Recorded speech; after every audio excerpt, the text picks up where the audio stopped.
Welcome to Your Financial Advocate with Greg DuPont from DuPont Wealth Solutions. As a practicing advisor and attorney, Greg teaches pre-retirees how to reduce debt and taxes and save with less risk so they have more spendable income and plan their way to a better life.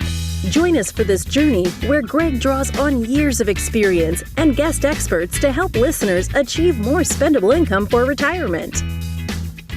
Hello and welcome to Your Financial Advocate with Greg DuPont of DuPont Wealth Solutions. Greg, it's good to be back with you. How are you?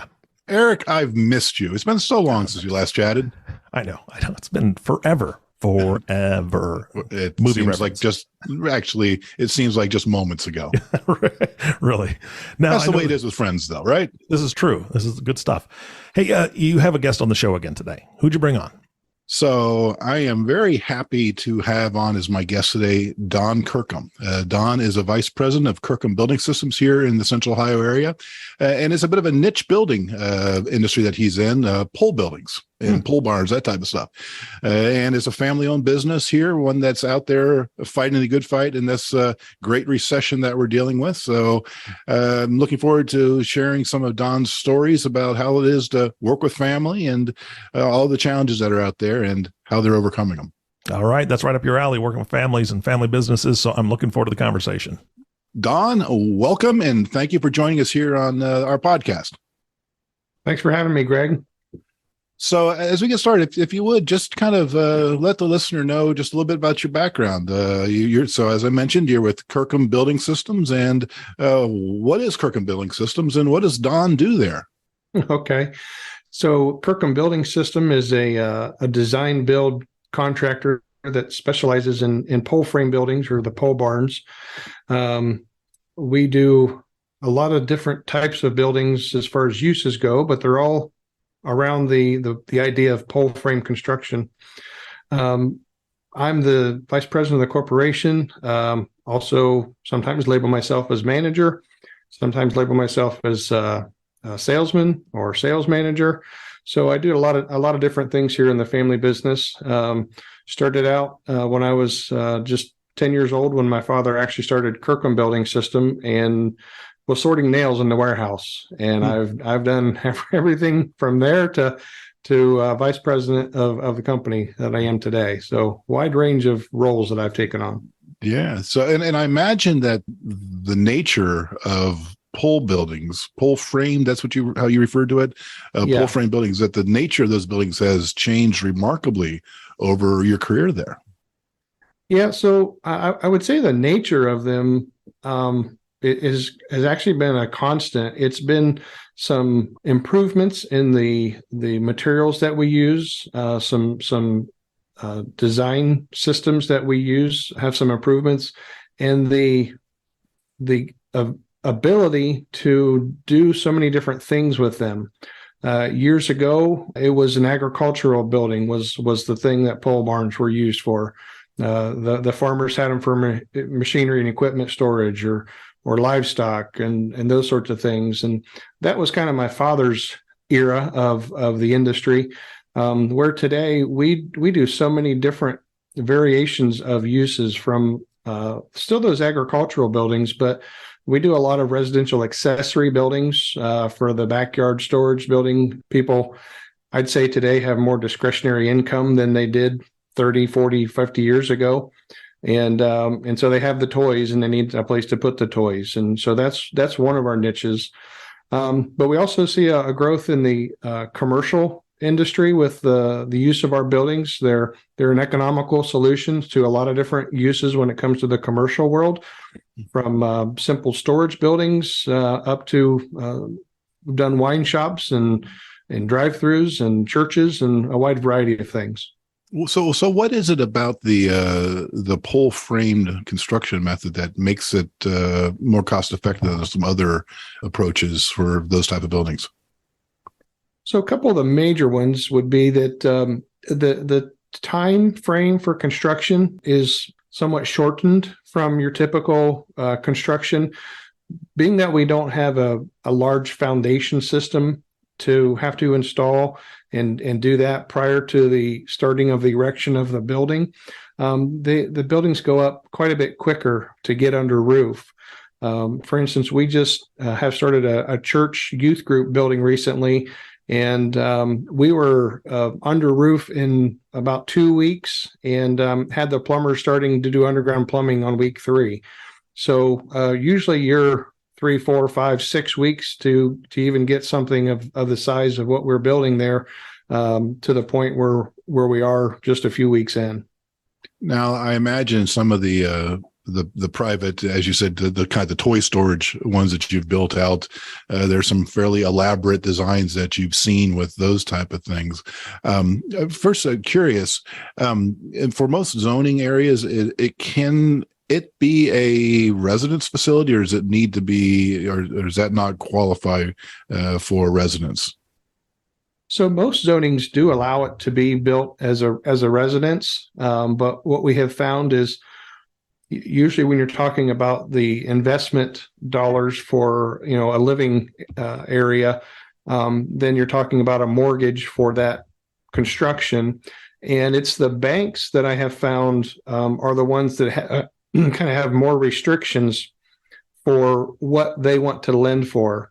And in particular, they want to have a structure that's got a permanent concrete foundation rather than a wood foundation, like our typical pole building has a wood foundation. Mm-hmm. So we have to use a product. Our idea is we use a product that allows us to replace the treated wood in the ground with a concrete system, so that we can identify it as a concrete foundation for the building.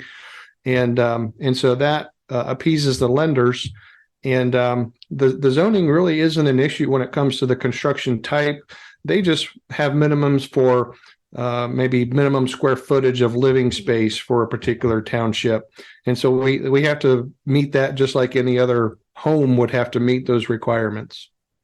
So how has the supply chain issues and those kind of things that we're dealing with in the economy, generally speaking, affected your industry? So we have had some adverse effects from that. We use a lot of similar products to residential construction, so it was kind of product by product. We had a time with supply issues for one product and then another, and they were the types of products that were used kind of across the board for residential construction, I would say, because it was garage doors and it was windows and service doors and things like that got kind of really outrageous, to the point where it was almost a year to get some garage doors. So we had to kind of look for alternatives and look at alternative manufacturers that could get us the products in a better time frame. So we've had to switch gears a little bit on some of those things, but that is really not as nearly as big an issue today as it was even 6 months ago. It's really come around. We don't have near the lead time for really anything that we get into that we were dealing with just a few months ago. So I imagine that you've got some residential uses that stick out in your mind as kind of the ones that made you go, "Whoa, this! I can't believe that we're doing this." So, what was your favorite residential project? What did it do? So, one of them comes to mind. It wasn't a really very big job, but it was really for the owner to have a place to hang out in kind of a party room more than for the toys. And it kind of stands out because the owner really put a lot of thought into how the space inside was going to work with, it has a couch and big screen TV and a refrigerator, and it's a place for his kids to hang out, air hockey table. And so it's completely finished on the inside. It looks really great. But then on the outside, there's outdoor, what I'll call outdoor living space, where we created an outdoor patio with timber frame roof structure. And I really like the timber frame structure just because it's one of those things that's kind of popular today with the big beefy wood timbers for the poles and the roof system. and that is left exposed as part of the, it's the finished look. And so that nice patio gives them that outdoor living space right beside the space for them to hang out. And again, not a very big job, but it was really cool how they put it together. And we work with our clients and kind of take their ideas and marry them to what we do best. And that one worked out really well for the design of the space to hang out in, as well as the timber frame patio. Yeah, so it was basically building a rec room outside and with the adjoining patio space. Yeah, exactly. So for an application like that, what type of ballpark cost per square foot would you start at for something like that? Is it? So with something that's finished inside like that, we're probably starting somewhere around $100 per square foot for a finished out building like that. So it's a lot cheaper than adding it onto the house. Yes, for sure. Yeah, for sure. And a lot more flexibility that way as well. So if someone wants to maybe pursue building something like that, what would that look like if they came to you guys and said, yeah, we've got some land and we'd like to put this something like that out there? What's the process look like? So I always ask people that call in here to come to me with their ideas. Pictures from Pinterest or other boards where they get their inspiration of what they want the building to look like. If it's for like the toys and things like that, maybe even a list of toys. We even have a graph on our website that the client can print off, and has little cutouts for RVs and tractors and trucks and mowers. And so they can kind of do that and play around with the layout and see how they might use that space. And so I encourage them to bring that and the other thoughts and ideas of theirs as far as size goes. But again, also the pictures of the things that they like, how things look. And so if they'll provide me that, then that helps me to see their vision, and again, marry what we do to that vision. And even though they might like an idea that they see, if they can share that with me, I might be able to come up with maybe a simpler and more cost-effective way to get the same effect, but without maybe as much cost or complication. I kind of like to keep things simple, to be honest. Anytime I can simplify things, Simplify is going to also save money for them. So they bring that to me. We kind of put together a concept plan that we kind of want to work from. And then that gives me something that I can use as a tool for pricing purposes, for getting bids on other trades that we work with. If it's a building that's got heating and cooling or electric, that kind of thing in it, then we can share that with our other trade contractors that we work with. So would you be able to, for example, build an in-law suite type of room out in something like that? Yeah, we've looked at that. And for sure, yes, we could build that. The biggest issue that I've come across there is, again, back to the zoning. The zoning doesn't want to allow much square footage for a secondary living space, and sometimes not any at all. So it's all up to the zoning for the township that you live in, that you're going to build in, as far as what they'll allow. Some of them allow what they call a granny suite, which is like that in-law suite, that's a separate building, but they're really restrictive on what size you can do. I don't know if that's because they don't want a whole nother family moving in, so they really restrict the size that you can do there. And some townships don't allow you to have any living space in any separated building. So sometimes you don't have any choice but to add onto the house to have that living space. And unfortunately, that's something that we don't do, is add-ons to homes. So that's been a hurdle that we've run into quite a few times, that they just didn't work because of the zoning issues. Now, do you do work throughout the state of Ohio, outside of Ohio? What's the geographic range that you guys do work in? So we definitely stay in Ohio. We actually try to stay within about 30 to 40 miles of our office here in Delaware. So we reach Delaware County and the surrounding counties, and then maybe get out to bits and pieces of some of the counties just beyond those. But we try to stay pretty local. All of our employees are local here to Delaware County or Marion County. So we have done some jobs that we called stay away or considered stay away jobs, where the crew was actually paid and a hotel was paid for the crew to stay in, and they stayed away through the week and then came back home on the weekend. Those were still in Ohio, but they were just too far away to drive to on a daily basis. Those have become much less frequent in the past, decade or so. I can't think of one that we've done in the past decade that was a stay away job, and probably partly because we have a cost to do that that we have to pass on to the customer.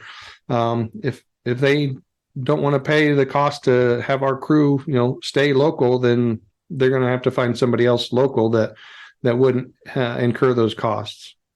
So with that thought in mind, if somebody listening to the program today thought, I want to build a he shed or a she shed out there, and this sounds like the way that I want to do it, but they're not in your service area, how would you suggest that they go about finding somebody? Are there trade associations or a network or anything like that? Where would you tell them to start? Sure, and that's a great question, and we have to do this quite often since the COVID situation hit. We've gotten many more calls from people that are outside our jurisdiction. And so we actually recommend that they contact the National Frame Building Association. That is kind of a group of frame builders and vendors that kind of support each other in an association that helps to improve and increase the pole frame building industry as a whole. And so we're a member there. And so reputable builders would typically be the ones that would be a member with the National Frame Builders Association. So they can go to their website at nfba.org and look for a local builder in their area. So I want to shift gears for a second. I understand that it's a family-owned business, and we're now into, I believe, the second generation of it. So tell me a little bit what that's like with that transition, and what your thoughts are about the next generation. So that's a great question. I would go back a couple of generations behind us, though, to help answer that. My great-grandfather started one of the first pole building companies in Central Ohio. And his son worked with him, and his son, and then me, and now my son and daughter are in the industry, and so it's just been something that's stuck with our family. I don't know why, but it's just been, to me, it's been really great to work in a family business. There's some dynamics there that you don't find everywhere, but the next generation, I hope we can keep the family business going for many more generations, because I appreciate the opportunity that was given to me, and my father appreciates the opportunity given to him before me. And I hope my kids appreciate it as well. And we can have another generation before my lifetime's over, be part of the family business that we're also proud of. Well, you got something special going on there, because most family businesses don't make it from one generation to the next, let alone multiple generations. So that says a lot about the culture and in the family that you guys have there, that you've gotten it through all these years. And that foundation and that growth going forward, your son's going to have a great opportunity and daughter to continue to build this thing out. Yeah, and I think there's plenty of opportunity here in the Central Ohio area alone to continue and to grow. And working with family can be anything from exasperating to exciting and enjoyable, and the whole gamut in between.